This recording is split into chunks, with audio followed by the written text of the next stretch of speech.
సర్వనాశనం చేసింది కేసీఆర్ కుటుంబం తెలంగాణను. ఆందోళనలు అరుపులు రాష్ట్రాలపై శ్వేతపత్రం విడుదల, వాస్తవాలను ప్రజలకు వివరిస్తున్న కాంగ్రెస్ సర్కార్, నిజాలు బయటకు రావద్దని బీఆర్ఎస్ ఎమ్మెల్యేల కుయుక్తులు, రేవంత్ మంత్రులు మాట్లాడుతుంటే అడ్డుపడడం వైనం, తమకే మైక్ ఇవ్వాలని పదే పదే డిమాండ్, స్పీకర్ నిర్ణయం పైన అసహనం, బయటకు పంపిస్తే గగ్గోలు పెట్టొచ్చనే ప్లాన్, అయినా సంయమనం పాటించిన రేవంత్ సర్కార్, గులాబీ సర్కార్ ఆర్థిక నిర్ణయాలను నిండగట్టిన సీఎం. నిన్న ముఖ్యమంత్రి గారు మాట్లాడుతుంటే సభానాయకుడు ఆయన లీడర్ ఆఫ్ ద హౌస్, ఆయన మాట్లాడేటప్పుడు ఎంత తోడైనా కూర్చుంటాడు, ఆయన మాటలకు విలువిస్తాడు. కానీ అక్బరుద్దీన్ ఓవైసీ టీఆర్ఎస్ నిన్న ఒకటే లొల్లి ముఖ్యమంత్రి గారు మాట్లాడుతుంటే. అయితే ఏమనుకుంటారంటే ఈ లొల్లి పెడితే, గట్టిగా లొల్లి పెడితే మమ్మల్ని బయటికి వెళ్ళగొడతారు, మేము బయట పోయి రచ్చ చేస్తాం, మిమ్మల్ని బయటికి వెళ్ళనిచ్చే ప్రశ్నే లేదని ముఖ్యమంత్రి గారు చెప్పే క్లియర్గా. మిమ్మల్ని వెళ్ళగొట్టే ముచ్చటే లేదు, మీరు ఇంట్లోనే ఉండాలి, వినాలి, మీరు ఎంత లొల్లి పెట్టినా మీ భాగవతం బట్టబయలు కావాల్సిందే అని చెప్పి క్లియర్గా ముఖ్యమంత్రి గారు చెప్పిండు కదా.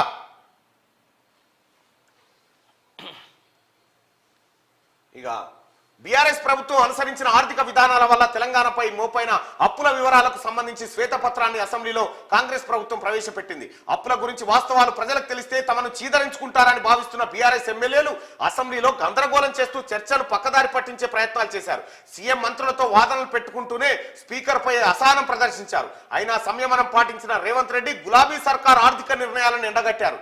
ఇన్నాళ్లు బుకాయించిరు బీఆర్ఎస్ వాళ్ళు ఏమని, బీఆర్ఎస్ ప్రభుత్వం తీవ్ర స్థాయిలో అప్పులు చేసిందని, రాష్ట్రంలో ప్రతి పౌరుడిపై ₹1,00,000 పైనే అప్పు పెట్టారని ప్రతిపక్షంలో ఉన్నప్పుడు కాంగ్రెస్ నాయకులు ఆరోపణలు చేశారు. కాళేశ్వరం పైన భారీ స్థాయిలో అప్పులు చేసి దోచుకున్నారని ఆరోపించారు. అయితే అప్పటి ప్రభుత్వం మాత్రం లేదు, అంతా అప్పులేమీ లేవు, చేయలేదు, ప్రభుత్వాన్ని బ్యాలెన్సింగ్ గానే నడుపుతున్నాం, బంగారు తెలంగాణగా మార్చినామని గొప్పలు చెప్పారు. ఒకానొక సమయంలో కాళేశ్వరం పైన తీసుకున్న అప్పులు సైతం తేరిపోయినాయి అని చెప్పి, కాళేశ్వరం మీద అప్పు ఎప్పుడో తేరిపోయిందని చెప్పిండు కేసీఆర్. మోసపు మాటలు చెప్పారు.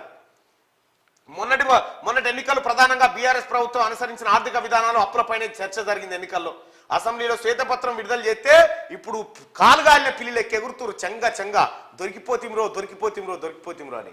మిమ్మల్ని వదిలిపెట్టే ప్రసక్తే లేదు.